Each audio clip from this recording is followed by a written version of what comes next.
Eu trago um abraço da igreja de Itaberaí para vocês, um abraço do Edson, ele está com muita saudade. Se Deus quiser, em breve ele vai estar aqui. Tem 7 meses, né, que a gente está no Brasil, a nossa igreja ali em Itaberaí. E já tinha 5 anos que a gente não ia para a igreja de Itaberaí, então a gente tinha muitas necessidades, né, lá, muitas coisas para serem feitas. E muitas coisas nós vimos que o Senhor fez. O Júnior e a Patrícia esteve lá, né, em Itaberaí. Uma igreja extraordinária, uma igreja que Deus tem feito coisas extraordinárias lá, um trabalho social muito grande. E o nosso coração se alegrou que nós vimos quando nós retornamos ali, né? Quando chegamos lá, a gente nunca se desligou de lá, a gente sempre participou, mas uma coisa é você estar em contato, né, por telefone, uma coisa é você estar em contato, outra coisa é você estar lá. Outra coisa é abraçar, né, Priscila? Estava lá falando, Deus, eu quero ir lá, quero ver a Priscila faz nesse momento. Então, nosso coração é grato por Deus ter nos permitido voltar, foi tudo tranquilo. Eu sei que várias pessoas oraram por essa viagem. Estava tudo certo com o visto, mas como nós passamos um tempo que a imigração podia dar problema, mas Deus abriu todas as portas. Foi uma viagem bastante tranquila. E acreditamos que agora vocês vão ter que nos suportar mais vezes, viu? Agora nós vamos estar mais presentes aqui. E em tudo isso, em todo esse tempo, em todas essas situações, né, que Deus nos coloca, a gente vai aprendendo com tudo isso, né? Tudo nos leva para um lugar de aprendizado.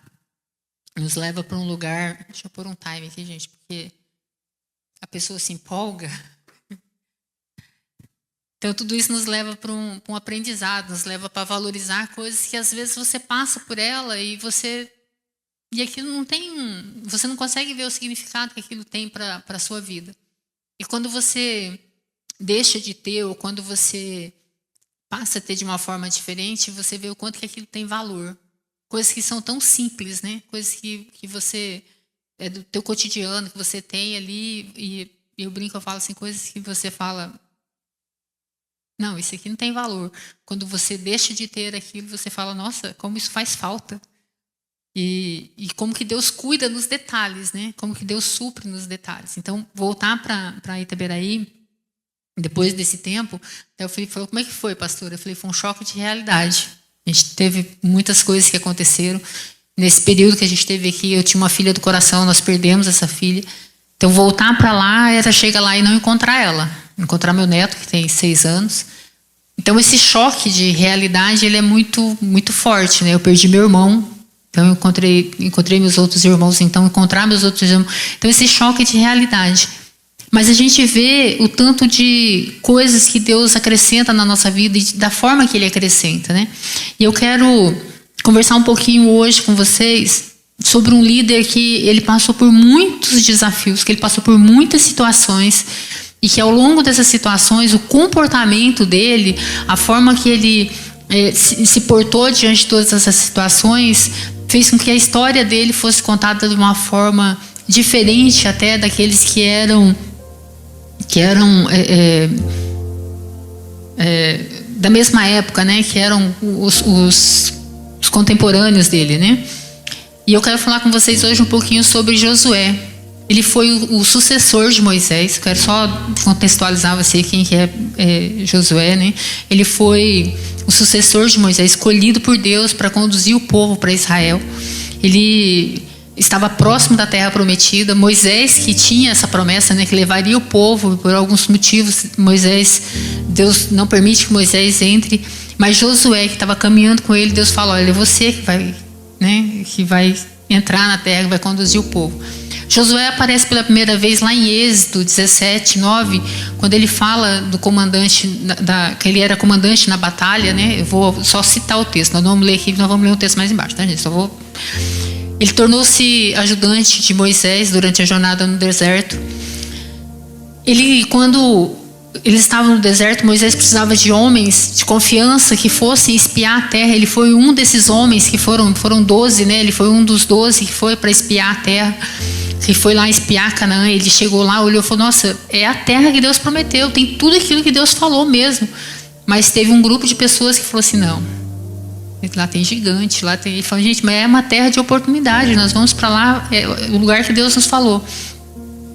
Quando você chega em Números, Josué, que fala, né, conta que ele foi como espia, apenas ele e um amigo dele volta falando assim: gente, nós podemos ir, se Deus prometeu, nós podemos ir, que nós vamos conquistar essa terra. Ele tinha essa fé, ele traz um relatório otimista, ele traz um relatório falando assim: olha, aquilo que Deus falou realmente tem lá. E aquilo que Deus fala nem sempre está de uma forma simples de ser conquistada, nem sempre está de bandeja, porque imagina, você tem algo que é muito valioso, chega alguém e fala assim: eu quero isso daqui, você vai entregar? Você vai falar: não. Aquele povo que estava em Canaã sabia o valor que aquela terra tinha. Não era deles a terra, mas eles sabiam o valor que tinha. Então o Josué chega para o líder dele de volta e fala assim: olha, é realmente tudo aquilo que Deus falou, vamos lá. Ele e Caleb falam: olha, vamos. Mas 10 pessoas que foram junto com ele falaram: olha, é muito difícil, não vamos. E esses 10, a voz dele foi mais forte naquele momento ali da história, né? Quando você chega em Deuteronômio, ele fala que Deus fala com Josué. Ali, quando eu vou usar essa parte da história de Josué aqui, Deus confirma para Josué que ele é o líder daquele povo. Deus lhe promete, né? Fala para ele: seja uma frase que a gente gosta muito, né? Tão somente seja forte e corajoso, porque eu te ordenei. Seja forte, seja corajoso diante da situação. Então a conquista da terra prometida, Deus fala para ele: olha, por você ter ido lá, por você ter olhado, por você não ter se amedrontado, não ter se acovardado, né, diante daquela situação, diante daquele povo tão hostil, tão difícil, eu vou dar para você aquilo que eu prometi. Acredita nessa promessa que eu te dei. E sobre a liderança de Josué, o povo atravessa o Rio Jordão. Josué guiou o Israel, né, com fé, com estratégia de Deus. Ele foi líder até o final. Ele não abriu mão daquilo que Deus tinha prometido para ele. Ele não abriu mão. Ele, diante das dificuldades, ele não se amedrontou. Diante das dificuldades, talvez não se amedrontou, acho que é até forte, né? Eu acho que ele não se acovardou. Porque diante das situações difíceis, muitas vezes a gente tem medo. Muitas vezes a gente fica preocupado, pensando: será que vou? E se eu for, como que vai ser? Mas Josué, ele não olhou para aquele medo dele, para aquelas dificuldades dele, e falou assim: não, Deus me prometeu, Deus falou que eu posso ir, então eu vou, independente do que tem lá. Se tiver gigantes, se tiver desafios, se tiver dificuldade, não tem problema. Deus falou para mim ir, né? Eu vou e vai dar tudo certo. Então Josué, ele, diante dessa situação, eu quero que você abra Josué 24:15.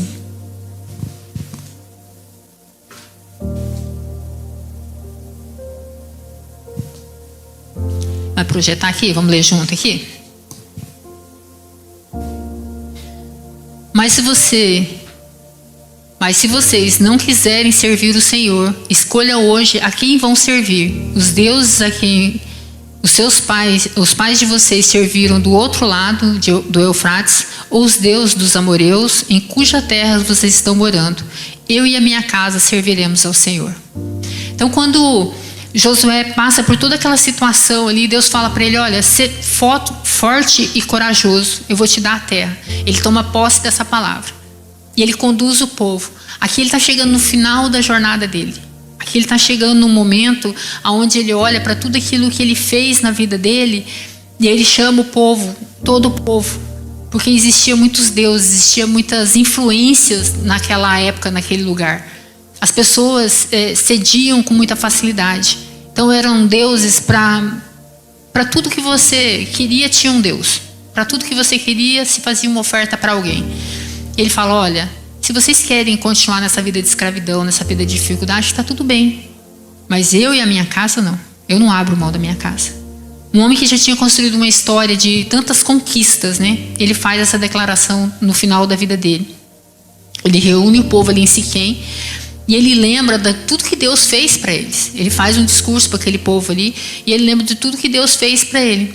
Josué, ele testemunha de tudo que, através da vida dele, Deus tinha agido na vida daquele povo. Aquele povo tinha visto tudo que tinha acontecido. E quantas vezes o povo abria mão daquilo dali por poucas coisas. A gente olha para o povo de Deus caminhando ali no deserto e eles reclamam para Moisés por causa das cebolas, por causa dos... Quando você lê a história, contextualizando a história do povo ali, vivendo escravo lá no Egito, eles comiam o que sobrava do povo egípcio. E aí quando eles estão lá no deserto, que Deus está levando eles para uma terra onde mana leite e mel, eles começam a se lembrar do que eles viviam antes, do que eles tinham sofrido antes lá, que uma memória muito curta, né? Eles começam a achar que aquilo era melhor do que o que Deus tinha para eles. E Josué fala, olha, se vocês querem voltar para a escravidão, eu e a minha casa não. Eu e a minha casa nós serviremos ao Senhor. Ele chega nessa fase da vida dele e ele fala assim, olha, eu não abro mão da minha família. Com todas as dificuldades, com tudo aquilo que eu passei, tudo aquilo que eu construí, o que realmente tem valor é a minha família.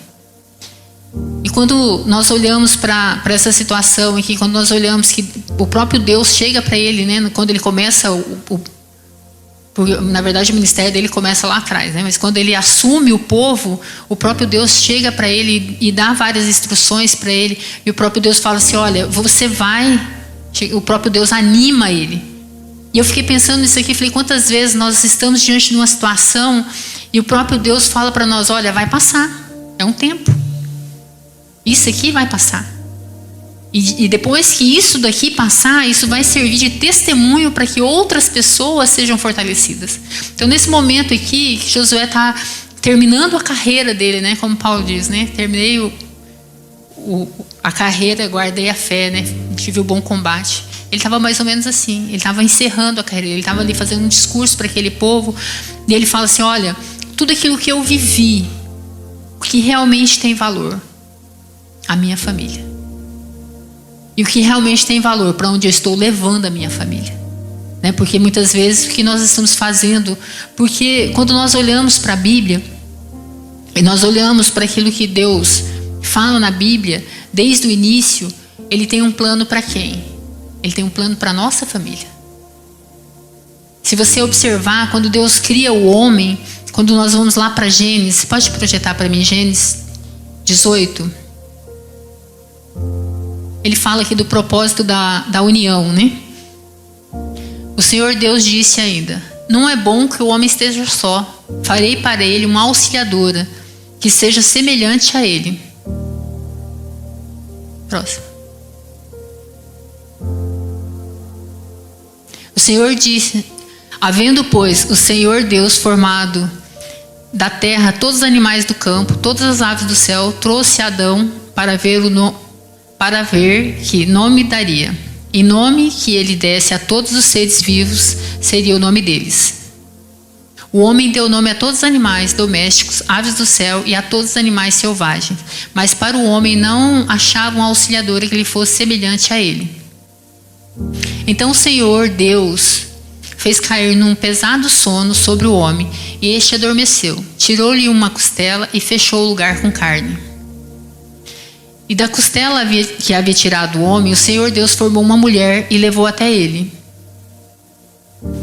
E o homem disse, esta, afinal, é osso dos meus ossos e carne da minha carne. Será chamado varoa, porque do varão foi tirado. Por isso, o homem deixa pai e mãe e se une à sua mulher, tornando os dois uma só carne.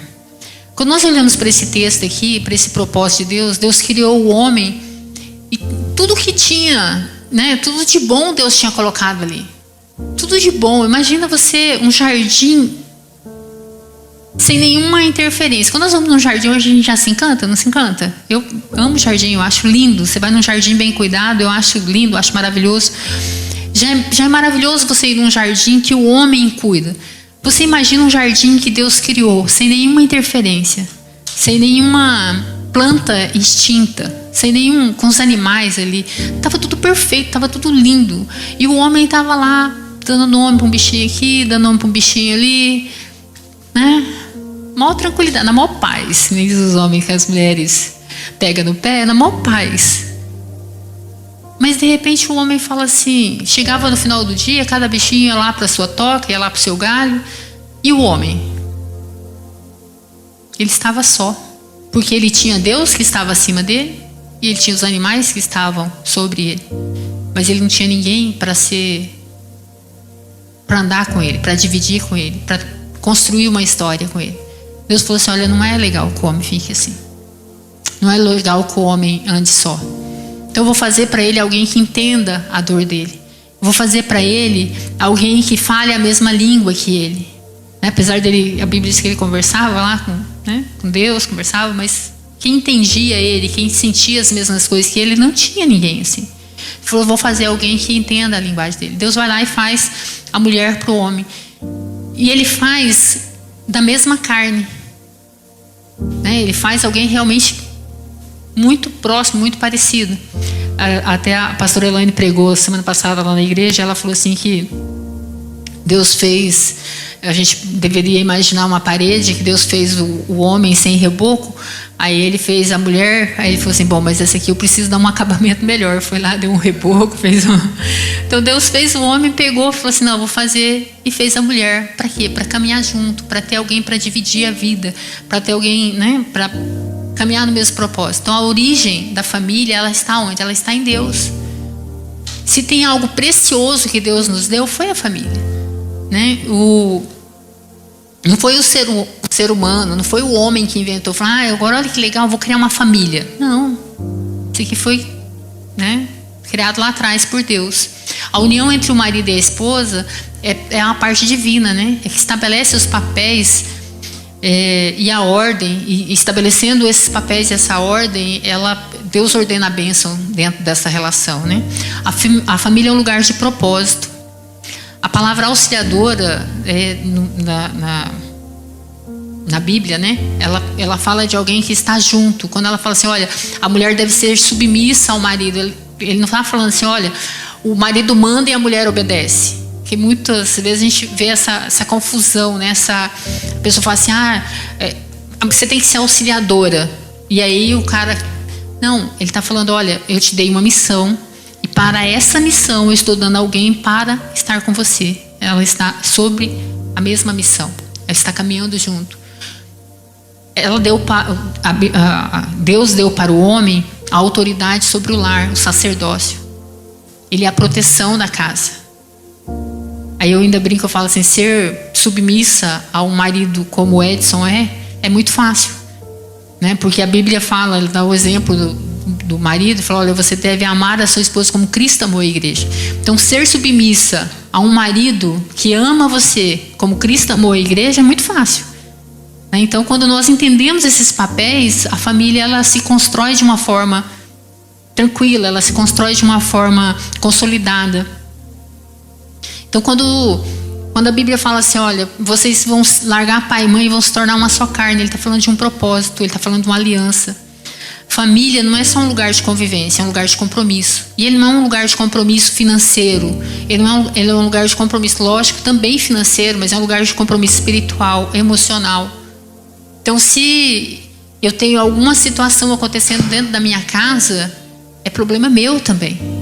O Edson fez cirurgia agora recente, ele fez uma cirurgia de hérnia inguinal. E é muito interessante porque vou fazer 30 anos de casado agora. O ano que vem, começo do ano. Temos 29 anos de casado. E eu falei: gente, eu não sei o que é carregar uma sacola com ele. Eu não sei o que é. Ele carrega minha bolsa. Eu não sei o que é carregar. Ele sempre foi assim. Ele sempre foi um gentleman comigo. Ele sempre cuidou muito. Ele não pode pegar 5 quilos agora. Então tem um mês que eu estou carregando sacola, carregando mala, carregando as coisas. E aí ele pega, às vezes ele, com a agonia de querer fazer, ele pega as coisas e começa a sentir dor. Fala: olha, você precisa permitir que eu ajude você. Então, quando a gente olha para essa situação enquanto família, é uma só carne.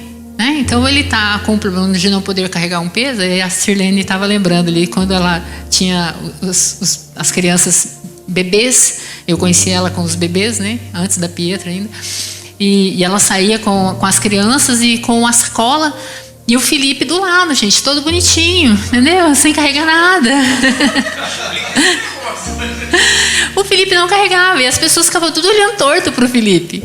Só que o Felipe estava com a coluna toda detonada, ele não podia pegar sei lá, com 2 quilos. Ele não podia carregar. Então, quando as pessoas olhavam de fora, elas não conseguiam entender aquilo. Como que o homem permite que uma menina, né, toda delicadinha, pequenininha, com esse monte de... Só que você está falando de família.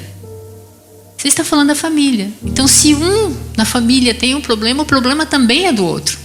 Também vai interferir na vida do outro. Então, quando a gente olha para essa fase aqui de Josué, ele fala assim, olha, a minha família, ela é problema meu, eu vou ajudá-la, eu vou levá-la para o céu comigo. Eu não vou abrir mão. Eu não vou permitir que as situações aconteçam e leve minha família. Eu não vou permitir que o trabalho seja mais importante do que a minha família. Eu não vou permitir que a estadia no lugar seja mais importante. Eu não vou permitir. Eu e a minha casa serviremos ao Senhor. Eu fiz essa opção lá atrás. Eu e a minha casa serviremos ao Senhor. Então, quando nós olhamos para esse compromisso que ele faz com Deus, ele não faz um compromisso, ele não toma posse daquilo que Deus tem só para ele toma posse daquilo que ele tem para ele e para a família dele.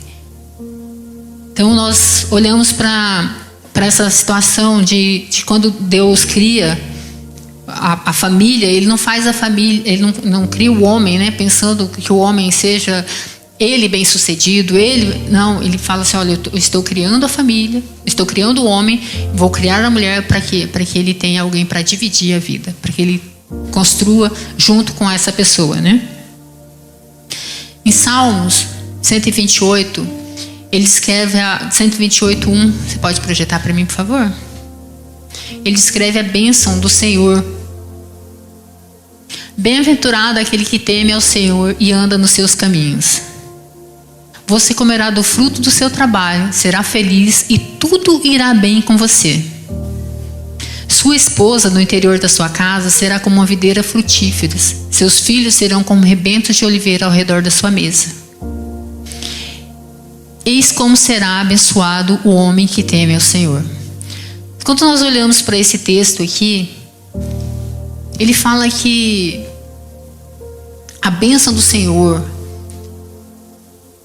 quando você teme ao Senhor, quando o homem teme ao Senhor, ela não se estabelece só para a vida dele. Tudo que ele fizer vai bem.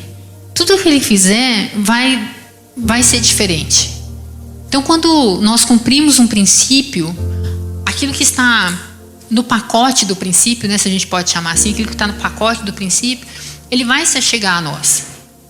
Então, quando nós observamos aquilo que Deus nos promete dentro dos princípios e nós cumprimos isso se estabelece na nossa vida, se estabelece na nossa geração. Quando nós o Wes fala muito, quando você quebra um princípio, o princípio te quebra. Já ouviu, Felipe, ele falando isso? É assim? Mas quando você cumpre um princípio, aquilo que está contido no princípio, ele se estabelece na sua casa.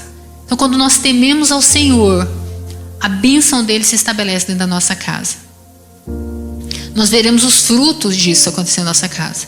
Às vezes a pessoa fala assim, poxa, mas eu trabalho tanto, eu me esforço tanto, eu acordo de madrugada, eu durmo tarde e eu não vejo prosperar as obras da minha mão.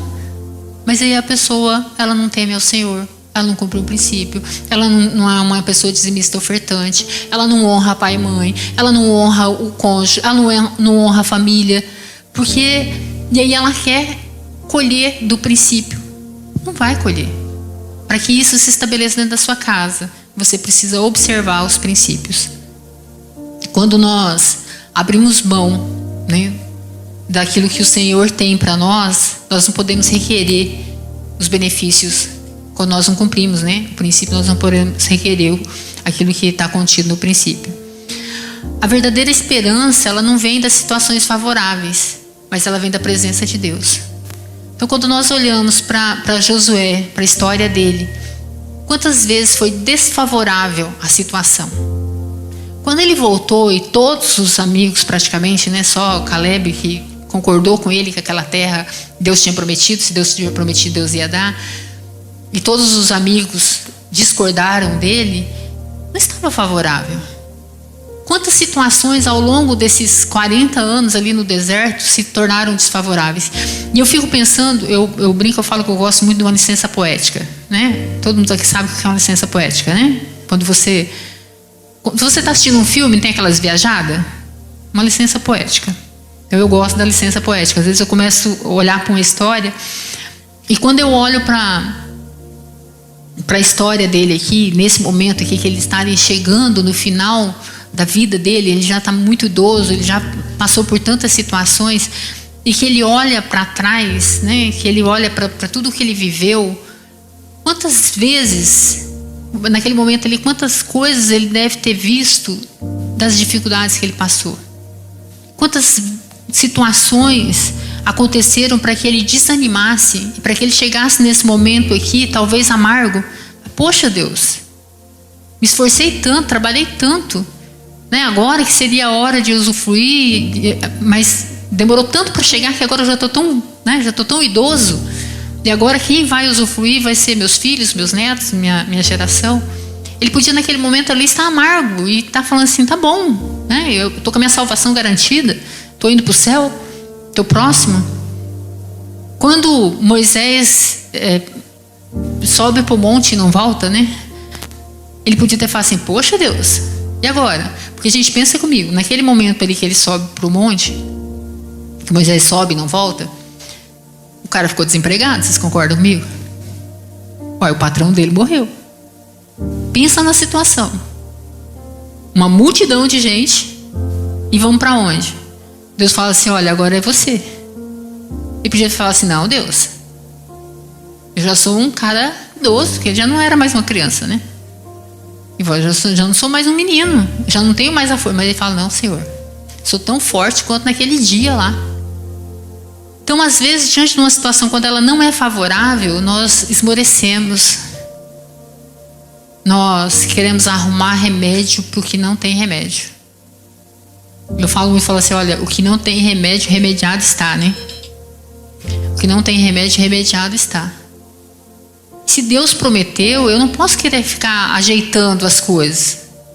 Eu não posso querer mudar as coisas. Eu não posso abrir mão daquilo que Deus me prometeu. Aqueles 10 que abriram mão não usufruíram do que Deus tinha. E Josué fala, não, eu não abro mão. Independente da situação, independente das circunstâncias, Deus permanece fiel. Independente das situações, a nossa casa pode ser um lugar de esperança em tempos difíceis. Os nossos, eles podem olhar para nós e falar, olha, diante dessa situação ele não esmoreceu. Diante dessa situação Deus sustentou, Deus fortaleceu. Diante dessa situação Deus mudou a história. E eu quero, nessa manhã, independente, eu sei que cada um aqui tem uma história, que cada um aqui tem suas dores. E uma das coisas que eu falo muito pro meu filho tem 26 anos. Ele era muito apegado à irmã dele. E eu sempre falei para ele, falei, Raniel, a sua dor não te define. A sua dor não se define, porque se nós permitirmos que as nossas dores nos definam, quando nós abrimos a nossa boca, nós permitimos que a nossa dor fale por nós. E a nossa dor não nos define. Nós estamos passando por uma situação e ela vai passar. E o que nós fazemos com isso pode fazer toda a diferença na nossa vida. O que nós fazemos com a nossa família faz toda a diferença. Quando nós olhamos para essa história aqui, para um homem que teve tantas situações, tantas batalhas, tantas dificuldades, eu acredito, e ele chega no final e fala assim, olha, de tudo isso, de tudo que eu construí, de tudo que eu vivi, de tudo isso, o que realmente valeu a pena é que eu e minha casa servimos ao Senhor. Eu e minha casa estamos indo para o céu. O meu alvo é o céu. Então, entre onde eu estou e atingir o meu alvo, tem um caminho. Vai acontecer várias coisas, vão acontecer várias coisas, mas o meu alvo é o céu. E eu não vou sozinho. Eu estou indo com a minha família. Então, eu quero nessa manhã orar com você.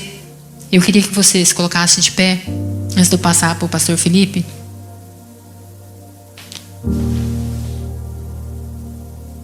Para que no nosso coração para que nas nossas atitudes, todos os dias, nós realmente estejamos trabalhando para que nós e a nossa família estejamos servindo ao Senhor.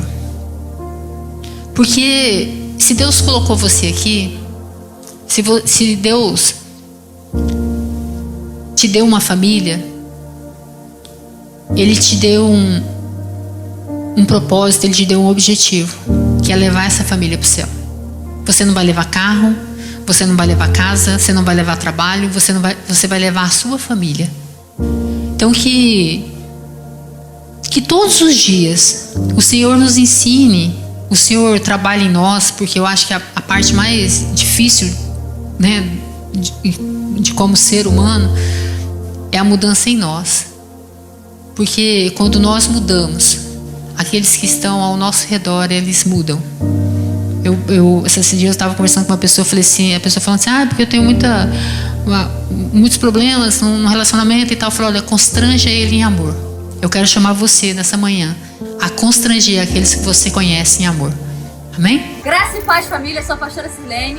Obrigado por você ter ficado aqui até o final desse vídeo. Não esquece de curtir, de compartilhar para mais um amigo seu. E aqui embaixo vai estar passando mais outro vídeo, mais outro culto para você estar ligadinho conosco. Espero que você tenha sido abençoado por essa palavra.